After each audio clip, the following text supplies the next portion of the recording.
Waking up to the flash of red and blue lights at 3 in the morning was the last thing Wyatt Caldwell expected on a peaceful weekend. He had chosen his quiet cul-de-sac at Sunnyside Ridge to escape the hustle of city life, never anticipating that a single neighbor's demands would turn his routine upside down. Yet, here he was, groggy and disoriented, peering through a window to see patrol cars idling in front of his house. It wasn't until he opened the door that he realized exactly who had summoned them: Karen, the overbearing HOA member who seemed to take pride in policing everyone's business. Wyatt stood in his pajama bottoms and a hastily thrown-on jacket, trying to maintain his composure under the flicker of police headlights. The night was chilly, a faint wind rustling the potted plants by the porch. In stark contrast, Karen had arrived in a bright robe and slippers, gesturing emphatically at the officer beside her. Her irritation was palpable, and even at a distance, Wyatt could hear the indignation in her voice. She claimed that Wyatt had blocked her guests from parking in his own driveway, a statement so perplexing that at first Wyatt doubted his own ears.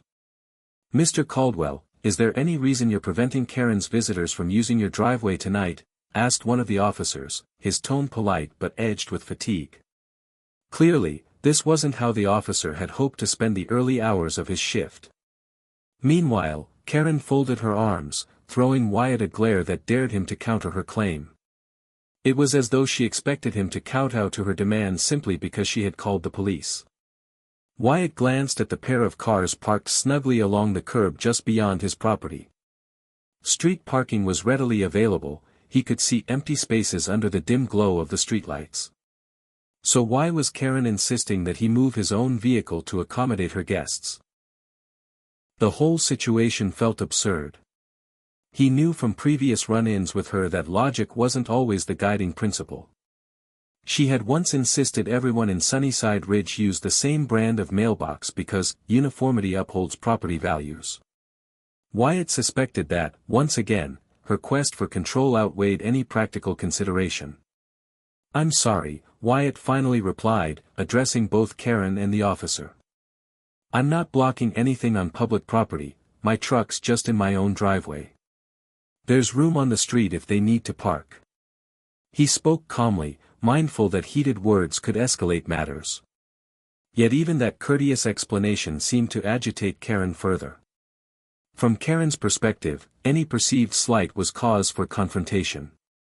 She insisted that the HOA granted her the authority to oversee neighborly cooperation, a phrase she brandished like a badge. But Wyatt had done nothing to infringe on that cooperation. He simply occupied his driveway, as any homeowner would. The police presence at his doorstep, however, signaled that the trivial matter had already been taken too far. Thus began the tense standoff at 3 in the morning. Neither Wyatt nor Karen showed signs of backing down, and the gathered officers seemed at a loss for how to handle what amounted to a petty dispute over parking. Unaware of how this single event would spiral into a larger power struggle, Wyatt resolved to stand his ground. After all, if he couldn't use his own driveway, what piece of his own property could he genuinely call his own? Though the police eventually departed without issuing formal citations, the early morning commotion left Wyatt Caldwell wide awake and unsettled. He recalled how Karen had previously trespassed on his property, specifically, the time she siphoned water from his private well for her own garden. It wasn't merely the act of taking something that belonged to him. It was the way she had twisted the story to portray herself as an innocent victim in dire need of resources. That tendency, it seemed, had resurfaced yet again. In the aftermath of the driveway incident, whispers circulated around Sunnyside Ridge about what had occurred at 3 in the morning. Some neighbors questioned why Karen would bring law enforcement into such a trivial disagreement. Others privately commended Wyatt for maintaining his cool under circumstances that tested anyone's patience. All the while, Karen showed no remorse. She discussed the event with the same exasperated tone she used to describe her water shortage crisis, painting a picture of Wyatt as a stubborn recluse intent on inconveniencing her and her guests. Though Wyatt had tried to shrug off her dramatics in the past, he couldn't ignore how Karen's behavior had reached a new level of audacity. It was one thing to engage in small-scale manipulations or phone in minor complaints to the HOA, but calling the police in the dead of night over a matter as mundane as driveway space. That felt like a calculated effort to cast him in a negative light before the entire neighborhood. Whenever a neighbor dared to question Karen's methods, she deftly repositioned herself as the beleaguered caretaker of local safety and courtesy. Yet Wyatt recalled all too well how she had once tapped into his well, creating a real security risk on his property. If someone had the nerve to steal water and still claim moral high ground, what else might she be capable of? He found himself growing uneasy, aware that her cunning extended far beyond petty property disputes. Seeking perspective, Wyatt reached out to a longtime resident of Sunnyside Ridge whom he trusted. Their advice was simple: document everything. If Karen's rewriting the facts to make herself the victim, the neighbor suggested, then you have to keep a paper trail. Though Wyatt wasn't particularly fond of bureaucratic battles, he recognized that a calm, methodical approach might be the only way to counter her narrative of perpetual victimhood. As he reflected on recent events, Wyatt realized that the driveway incident was likely just the tip of the iceberg. If Karen had been bold enough to call the police once, she might try it again, and not necessarily at a reasonable hour. The challenge ahead wasn't merely about preserving his personal space but also about preventing Karen's manipulative tendencies from consuming the entire neighborhood dynamic. Quietly, Wyatt resolved to prepare himself for the next wave of Karen's theatrics. The memory of her water theft still fresh in his mind, he understood that letting her control the narrative without challenge would only embolden her further. And while he had no desire to live in a constant state of conflict, Wyatt was coming to terms with the fact that ignoring Karen wouldn't be enough to keep the peace at Sunnyside Ridge. In the days following the driveway fiasco, Wyatt Caldwell received multiple visits from concerned neighbors. Some merely wanted to know what truly happened on that late night, while others came bearing unsolicited advice about coexisting with Karen. Through these interactions, it became clear that Karen's campaign of complaints did not stem from any real need for parking or assistance. Rather, it sprang from her deep-seated compulsion to assert control over Sunnyside Ridge. Wyatt listened politely as neighbors recounted similar stories, how Karen had demanded that a new family alter the color of their shutters to blend in, or how she had once sent out late-night emails chastising residents for placing trash cans an inch beyond the standard guidelines. Each anecdote reinforced Wyatt's growing realization that her grievances weren't about genuine community well-being, they were about showcasing her self-appointed authority. The more violations Karen identified, the stronger her sense of validation became. Reflecting on the driveway situation, Wyatt couldn't help but recall how the officers had suggested he simply move his truck to placate Karen. Though he respected law enforcement, the notion struck him as absurd, given that public street parking was readily available for her guests. He suspected the officers had merely been trying to defuse tension with minimal hassle, not realizing they were enabling Karen's manipulative tactics. It was disheartening for Wyatt to see how easily drama could overshadow the basic logic of property rights. During one conversation, an older neighbor confided in Wyatt, "She thrives on theatrics. If she senses she can get sympathy, she'll milk it." This remark kept replaying in Wyatt's mind, especially whenever he recalled the way Karen had performed her outrage in front of the police lights at 3 in the morning. The mention of, "You don't belong here," or, "You're preventing my guests from having a good time," was never about practical solutions, it was about fueling a narrative in which she was perpetually wronged and in need of official support. Wyatt realized that if he wanted to maintain peace and sanity at Sunnyside Ridge, he would have to combat Karen's dramatics with calm, documented evidence. He began saving text messages, filing away every note or HOA letter she had sent, and speaking discreetly to neighbors who had endured similar experiences. The sense of building a dossier was unfamiliar to him. Wyatt had always preferred straightforward communication and compromise. Yet, dealing with Karen taught him that direct negotiation was unlikely to produce results. Meanwhile, Karen grew bolder in her daily interactions. She subtly implied that the HOA was on her side, though Wyatt knew many council members were exasperated by her incessant demands. Still, no one had publicly challenged her. The tension hovered over each block of Sunnyside Ridge, with some neighbors practically tiptoeing around her yard to avoid a confrontation. As Wyatt prepared himself for the next step, whatever it might be, he understood that letting Karen monopolize the narrative would never alleviate the pressure she put on him. If she was bent on controlling the community through theatrics, then Wyatt needed to match that with measured documentation and quiet resolve. Little did he know, events were soon to escalate further, pushing him to respond in ways that would leave a lasting impression on both Karen and the HOA at large. After yet another night disrupted by Karen's antics, this time she complained of an unapproved porch light that Wyatt had installed. Wyatt Caldwell found himself reminiscing about earlier run-ins he'd had with her. His frustration boiled over as he compiled a mental list of her questionable actions, from siphoning water off his private well to orchestrating petty disputes for attention. It dawned on him that her behavior wasn't merely irritating, it bordered on unlawful. One morning, Wyatt sat at his kitchen table, notes and HOA letters spread around him like battle plans. Though he'd never pictured himself as the vengeful type, he realized that ignoring Karen's tactics only emboldened her. She thrived on the power vacuum created when residents refused to push back.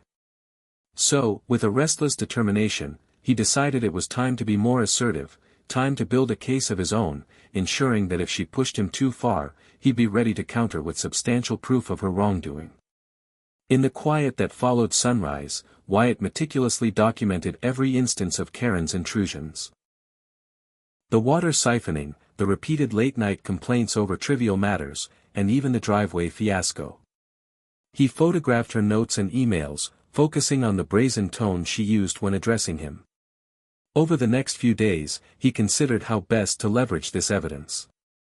He could approach the HOA, but he knew some members were wary of challenging Karen outright. He thought of reporting her trespasses to the local authorities, but recognized that mild property disputes rarely topped an officer's priority list. The impetus for a stronger response arrived sooner than he expected. Late one evening, while Wyatt was stepping outside to gather a few tools, he spotted Karen in his backyard, her phone raised in a posture that implied she was either filming or photographing his property. Shocked by this blatant invasion of privacy, Wyatt confronted her. She reacted with feigned indignation, tossing out half-baked accusations about unlicensed structures in his yard. When he demanded she leave, Karen threatened to call 911, claiming Wyatt was harassing her. It was an all-too-familiar refrain. That incident convinced Wyatt that the time for half measures was over. Karen wasn't content to merely gripe about so-called violations, she was actively seeking ways to cast him as the neighborhood menace. So Wyatt dug deeper, combing through old HOA documents and gathering testimonies from a few neighbors similarly harassed by Karen's meddling. Some recounted how she had made unsolicited demands about what color curtains they should have or which brand of lawn fertilizer to buy. Others mentioned surprise visits from her, accompanied by an unstoppable onslaught of suggestions about how to improve their homes. When Wyatt confided his plans to a trusted neighbor, the friend voiced a note of caution, reminding him that direct confrontation with Karen had historically ended in fiasco. Yet Wyatt felt he had no choice. If he didn't stand his ground, Karen's manipulation would never cease. He also recognized that a pattern of harassment was emerging, one that might hold water if presented to the right authority, be it the local police or the HOA council. He prepared a thorough log of her activities, complete with timestamps and witness statements, culminating in a thick binder he kept tucked away in his study. Despite the gravitas of this new approach, Wyatt found moments of wry amusement in the situation. Thinking back to how she once siphoned off his well water, he couldn't help but see Karen as a bizarre cross between a busybody and a petty tyrant. Yet, that combination made her unpredictable. She had no qualms about twisting the truth if it served her purpose. The protective binder of evidence, Wyatt hoped, would become his shield if she ever tried to pull stunts like forging official complaints or persuading the HOA leadership of some outlandish narrative about dangerous conditions at his home. Driven by a mixture of annoyance, vigilance, and a sense of self-preservation, Wyatt decided the next time Karen tried something, he'd be the one stepping into the role of the accuser rather than the accused. If he had to file a formal complaint with the HOA or local authorities, so be it. He didn't relish the idea, but he valued his tranquility, and the principle of not ceding ground to a bully, far more. As the days passed and Wyatt refined his strategy, he felt a certain relief at having a plan in place. No longer would he be caught off guard by Karen's midnight visits or sudden demands. He saw the bigger picture. This wasn't just a personal spat but a microcosm of how unchecked authority can run amok in a small community setting. One way or another, he intended to restore balance at Sunnyside Ridge, ensuring that neighbors could sleep soundly without the looming threat of an egotistical homeowner policing their every move. And if that meant confronting Karen on her own terms, using her beloved rules and official channels, Wyatt felt more than ready to return the favor. The turning point came when Karen, apparently unsatisfied with existing channels, threatened to dial 911 over what could only be described as a petty dispute. It happened on a late afternoon, with the sky glowing orange behind the rooftops of Sunnyside Ridge. Wyatt Caldwell was in his driveway, cleaning out the back of his pickup, when Karen materialized at the edge of his property, huffing as she rummaged through her purse for a phone. "You're obstructing essential access," she exclaimed, gesturing broadly at Wyatt's truck. The claim was, of course, baseless. His vehicle was parked neatly, not infringing on sidewalks or neighboring driveways. But logic had never been Karen's strong suit. She drew out her phone, brandishing it like a weapon. "If you don't move that eyesore immediately, I'm calling 911. This is an emergency, a matter of safety." Wyatt, taken aback by the absurdity of her statement, simply stared at her. "An emergency? Because of where I parked my truck on my own property?" he asked, trying to keep his tone even. The notion that a personal driveway arrangement warranted an emergency line call was so outlandish that it briefly rendered him speechless. But Karen's eyes flashed with defiance. "I have every right to use all available resources to maintain our HOA standards," she insisted. "You've blatantly ignored repeated warnings. Enough is enough." For a moment, Wyatt thought she might actually press the call button, so he placed a hand on his phone, mentally preparing to record if necessary. The entire scene felt surreal, two adults standing off over a truck's position on private property. As if on cue, a neighbor passing by in his sedan slowed down, apparently sensing the tension.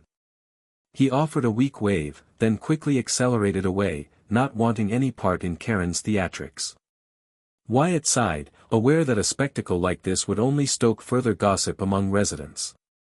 After all, Karen had proven adept at spinning trivialities into dramatic controversies, often leaving him looking like the cause of neighborhood unrest. Recognizing the futility of direct confrontation, Wyatt took a small step back. "Karen," he said softly, "if you truly believe this is a police emergency, do what you feel is necessary. But I suggest pausing to consider how a 911 operator might respond when you claim it's a crisis because of my parked truck." She paused, a fleeting shadow of doubt crossing her face. For a heartbeat, Wyatt thought maybe she'd come to her senses. Then, with an exasperated huff, she retreated, phone still in hand, muttering about how the HOA would soon hear of this. It was a partial relief that she hadn't actually called emergency services, though Wyatt didn't doubt she'd find another avenue to express her indignation. Later that evening, as Wyatt settled inside his living room, he reflected on this latest stunt.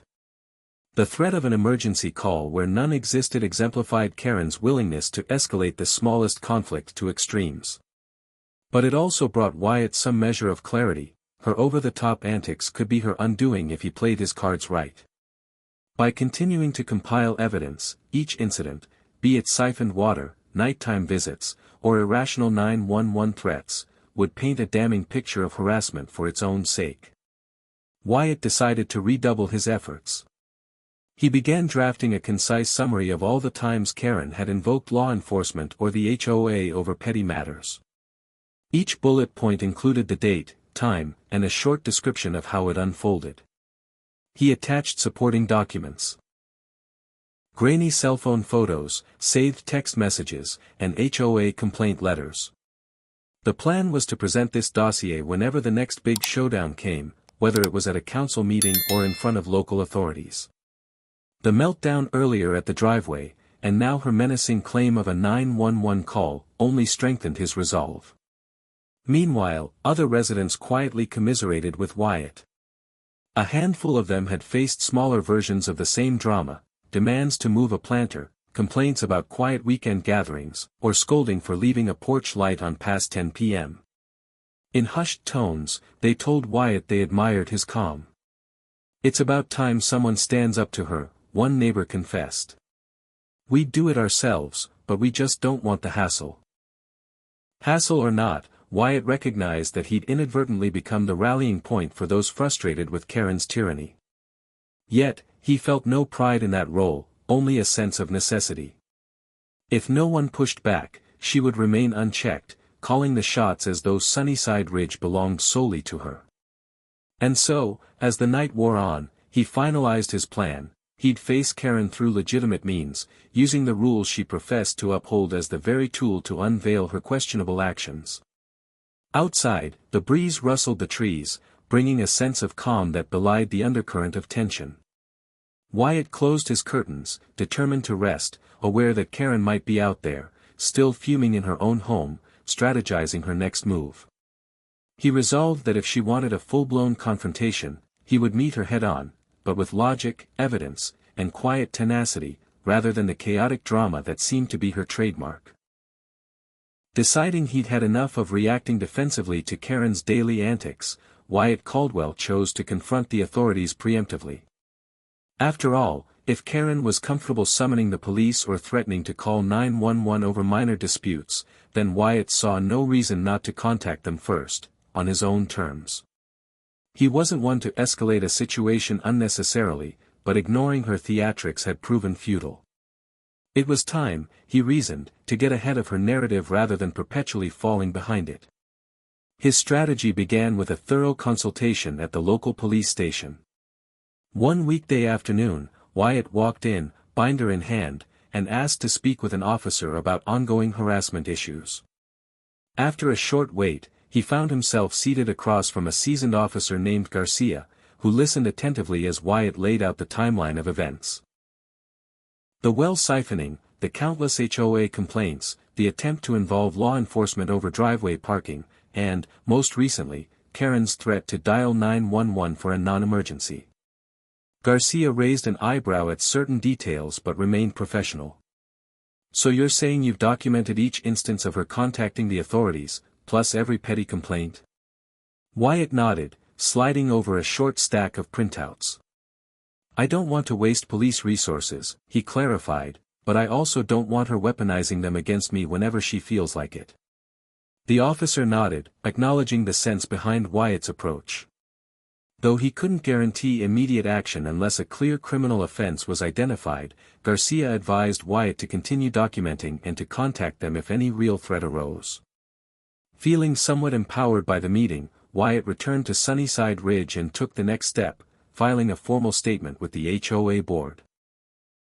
He requested a review of the incidents on record, the repeated calls to law enforcement, the well trespass, and her documented meddling in trivial affairs.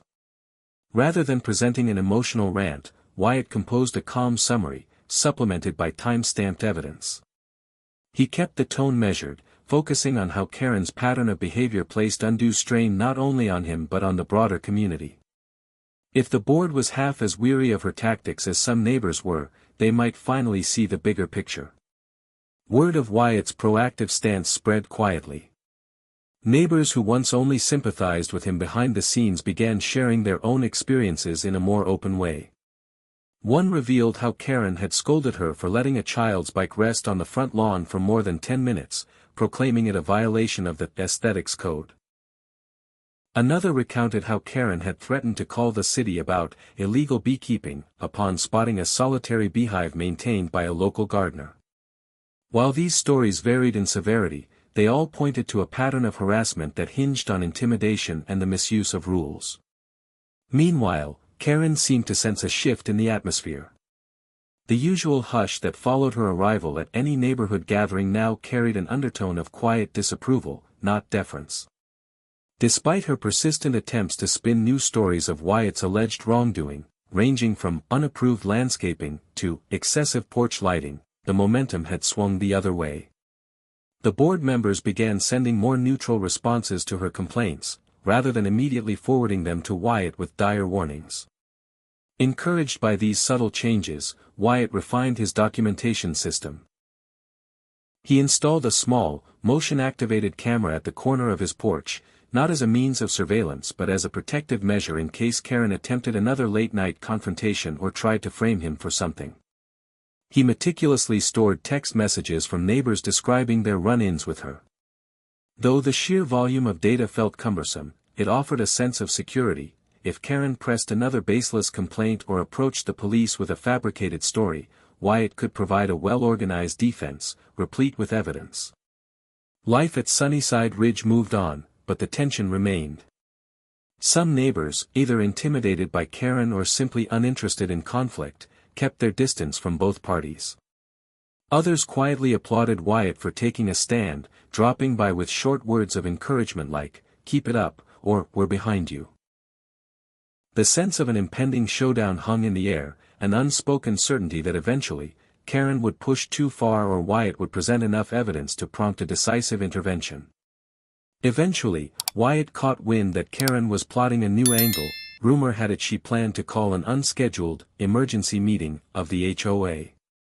The idea, presumably, was to rally support for her concerns about uncooperative neighbors who flouted the community's guidelines. If that was indeed her objective, Wyatt felt more than ready. After all, he hadn't just compiled evidence, he'd also been forging relationships with neighbors disenchanted by her heavy-handed approach.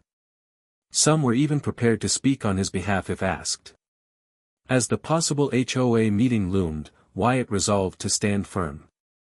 He recalled the first morning he'd awakened to police lights and how uncertain he'd felt at the time. Now, with a solid strategy and the moral support of several neighbors, he no longer felt powerless in the face of Karen's manipulations. Though the conclusion of this saga remained uncertain, Wyatt believed he had turned a corner. By proactively working with law enforcement and the HOA, he'd taken command of his own narrative, no longer simply reacting to Karen's outrages, but establishing a path that could lead to genuine, lasting resolution. One morning, Wyatt Caldwell woke to find a curious email in his inbox, sent from an anonymous address with a subject line referencing parking violations in Sunnyside Ridge. Opening it, he discovered a short message accusing certain residents, including Karen's associates, of monopolizing curb space and ignoring basic courtesy. The note suggested that the HOA had been remiss in overlooking these transgressions while fixating on smaller matters. Though the sender's identity was unclear, the tone was all too familiar. Wyatt realized with a slight smile that someone had decided to fight fire with fire, turning the focus on Karen's circle for once. The idea sparked a plan in Wyatt's mind. If Karen was so enamored with lodging complaints, perhaps it was time for a well-documented complaint of his own. For months, she had policed everything from porch lights to fence heights, ironically ignoring how her guests regularly parked illegally, sometimes even encroaching on neighbors' driveways. With renewed resolve, Wyatt gathered photographic evidence from his porch camera, vehicles with out-of-state plates left overnight in no-parking zones or partially blocking sidewalks. In short, everything that contravened the HOA's guidelines on visitor parking. Crafting an email to the HOA, Wyatt adhered to a formal, polite tone. He expressed concern that repeated parking violations had gone unaddressed, including some link to Karen's frequent gatherings. Citing times, dates, and photographic proof, he requested the board to investigate. Given the thoroughness with which certain residents are criticized for smaller missteps, he wrote, it seems only fair that all members and their guests be held to the same standard. To further underscore his point, Wyatt used an alternate email address, ensuring the complaint arrived anonymously. The anonymity, he believed, would stave off any immediate bias the board might have if they knew it came from him. In a matter of days, the HOA circulated a memo reminding everyone that visitor parking rules applied equally across the community. As Wyatt expected, this alarmed Karen. The spotlight had turned abruptly onto her and the entourage of acquaintances she regularly hosted. Adding to the tension, some neighbors apparently stepped forward, echoing Wyatt's observations. They grumbled about Karen's guests frequently blocking mailboxes or creating hazards near intersections. Freed from the fear of being singled out, they joined the growing chorus requesting equitable enforcement. News traveled quickly that an upcoming HOA meeting would address these grievances. The scheduled session, originally set for routine business, was now anticipated as a public reckoning of sorts, particularly for Karen. She responded with a flurry of denials, claiming it was all a smear campaign orchestrated by resentful individuals who disliked her thoroughness. Meanwhile, Wyatt maintained his composure, continuing to watch and compile fresh evidence in case she tried to shift blame. As the day of the meeting approached, Wyatt received cryptic messages from neighbors, hinting that Karen was mobilizing supporters. She intended to sway the board by painting the recent complaints as a personal vendetta. Wyatt, however, believed that the well-documented parking violations would speak for themselves. He had no illusions that Karen would fold easily, but he sensed a turn in the tide. After all, if she was so quick to cry foul over the slightest unapproved car placement, how could she justify her own guests' disregard for the same rules? The night before the meeting, Wyatt meticulously reviewed his notes. He collated timestamps from his porch camera, cross-referenced them with the HOA's guidelines, and prepared a concise explanation. His strategy was not to derail the entire board or demonize Karen personally, but to highlight the hypocrisy. She had championed holding others strictly to the letter of the law, therefore, it was only fitting that she face scrutiny for repeatedly flouting those same ordinances. A certain calm settled over Wyatt as he realized he was no longer merely defending himself from Karen's onslaught. Instead, he was proactively shaping the conversation. In the months since their first confrontation, he'd learned to approach conflicts with measured caution, assembling evidence and forging alliances rather than reacting impulsively. The shift felt empowering, and he slept that night with a sense of purpose, albeit tinged with anticipation for what the next day might bring. By morning, the hush that typically greeted sunrise in Sunnyside Ridge had been replaced by a current of quiet excitement. Residents who rarely attended HOA forums whispered about the potential showdown. Some, especially those who had grown tired of Karen's meddling, expressed relief that someone had finally stepped forward with actionable concerns about her own lapses. Others, uncertain, hoped that reason would prevail without inflaming neighborhood relations further. Either way, Wyatt recognized that the forthcoming HOA meeting would mark a pivotal moment.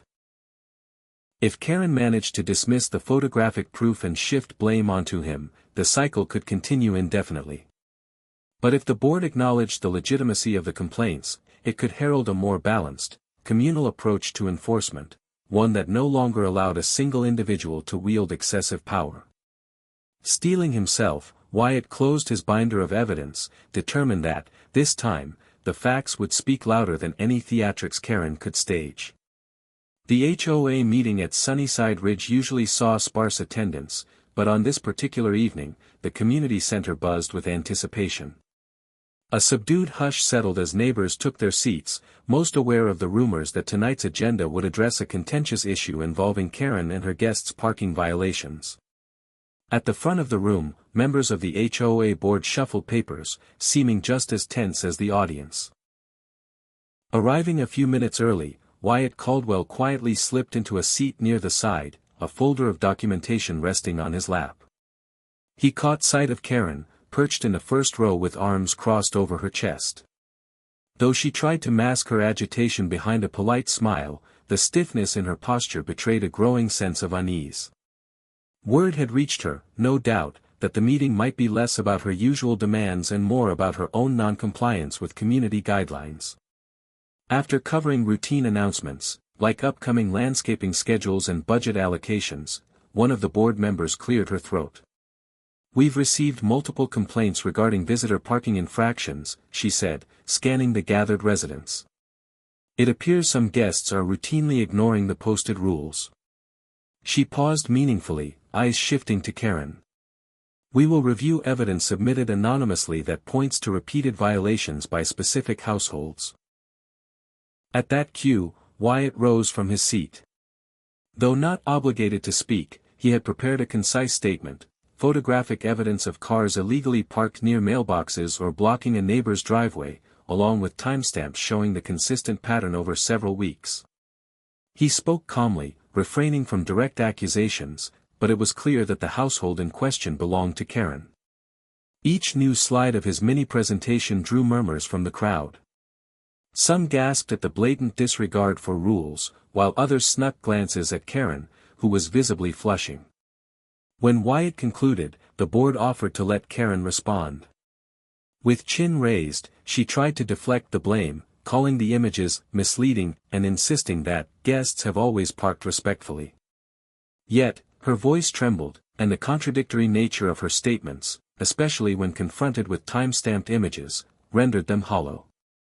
A slight wave of discomfort coursed through the room. Neighbors who had once feared Karen's reprisal now witnessed her inability to spin this narrative. In the end, the board thanked Wyatt for his thorough presentation and announced that they would investigate these allegations formally. They acknowledged that all residents, including those hosting frequent guests, must abide by parking ordinances. Many in the audience nodded in approval, a silent acknowledgement that fairness must cut both ways. Karen, realizing she had been caught off guard, collected her belongings hastily.